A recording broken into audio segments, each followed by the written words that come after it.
wonder how the Islamophobia has grown so much, because during the 70s and 80s, when the IRA were active, I mean, at one stage my home was targeted by the IRA, so we had as much anxiety as others. But every time we met a Catholic, in fact, I'm married to one, we didn't say you're trying to blow us up. Whereas the media in Britain particularly, and maybe in Europe, I don't know, does seem to sort of demonize anybody who follows the Islamic faith, because clearly there is an extremist element within it, but they're by no means the majority. I thought a very interesting point that was made in the book was that actually, statistically, the number of people who've died through terrorist incidents across Europe in the last 50 years, the vast majority were through European separatist movements, not through the Basques in Spain. Fundamentalist Muslims. And that's interesting to me, because it does raise the question as to why our concept of modern terrorism is so closely linked to fundamentalist Islam as opposed to European separatists, which, you know, in reality has been more of a threat. And I do think that is a valid point made in the book, that somehow our consciousness has been permeated with this idea that the threat to our security does come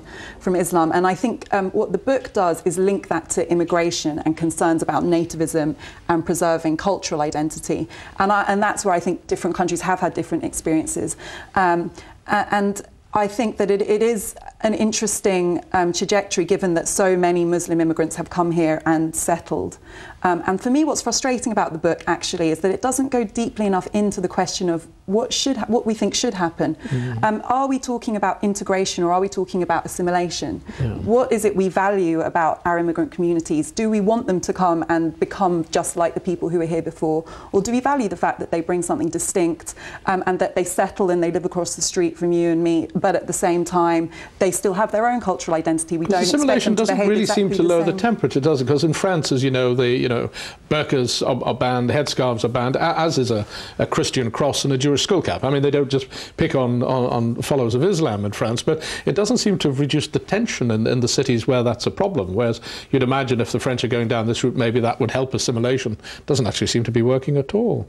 Whereas in Britain, we've traditionally had a more relaxed view. I mean, the Orthodox Jewish communities existed in Britain for 200 years and no great problems. There's been a big Hindu population in Britain where, you know, the women are still dressed in a culturally traditional style. It doesn't appear to have caused... An interesting example of that, I think, is the recent phenomenon with religious courts, because the Beth Din have been operating in this country for years under the Arbitration Act, which allows courts to become to be established, which have under their own body of law, but they're somehow subordinate. It's about 18 Sharia courts now, aren't they? And well, the Beth Din have been operating for many years under this system, and they have their own jurisdiction.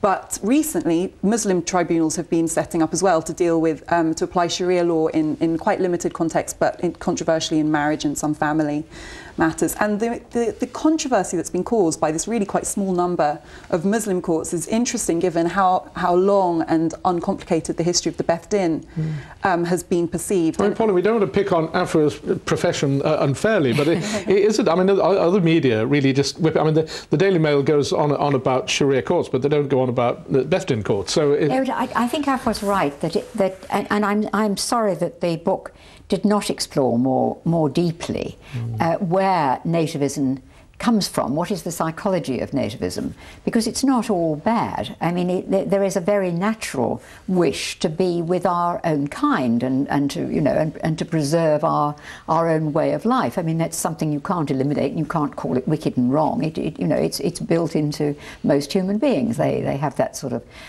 natural flight into the familiar and so when you had a member of your family lived in an Arab country, how did that go? and I think, I mean, and that exactly is, because I think, if I can just pursue the thought, I mean, I think the way that many Muslim communities, unlike the Jews of the 19th century, have been much more almost overtly separatist. They've had their own way of life in almost, if I can put it that way, aggressively different way of life from the indigenous way of life.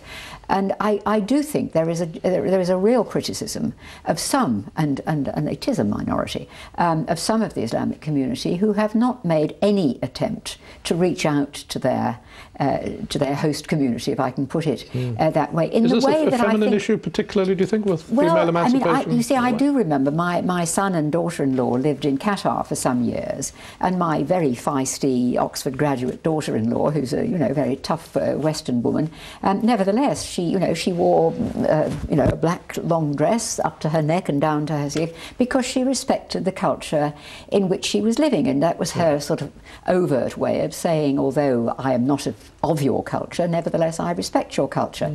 And I do think that if there is a criticism to be made of the Islamic communities, it's that they haven't so obviously, some of them, and again I'm not generalising with the many, but some of them have not made that open gesture of respecting the culture in which they find themselves. So when you add to that 9/11/77 and so on, then there is to people, well, goodness, here are these people. They don't attempt to do anything to accept our culture, and golly, now also we've got the terrorist threat all over again, as if we haven't lived with it before, and so on. And I think it's a coming together, as Afua says, both of a sort of underlying discomfort, and all the other issues, the economic issues and the social issues and so on, pile in on top of it, so that it becomes a much bigger thing than it needs to be. But I've heard, is it really a sort of a white Anglo-Saxon thing, which is the way Liz Fekete portrays it? Because in, for example, the United Arab Emirates or in Saudi Arabia or in parts of Malaysia,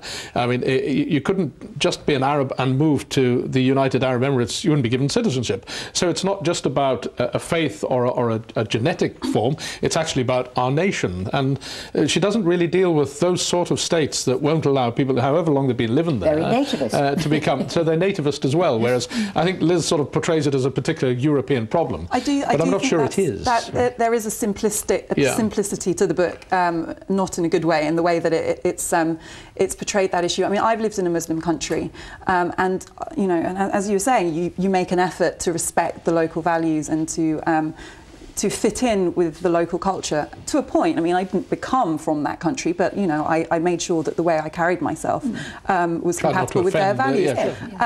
I do think, though, that the situation of Britain is different from Saudi Arabia, for example, because we are a country which has been fairly fluid in our sense of identity. We have been an immigrant country for hundreds, thousands of years, and I think where this is leading now is to the point that we don't really know what our fundamental values are, and to me that's a question that needs to be answered. So if you talk about it being natural to preserve our sense of identity and the indigenous culture, what does that mean? If you ask the BNP, it means white, a very nebulous concept of basically Aryan, Caucasian.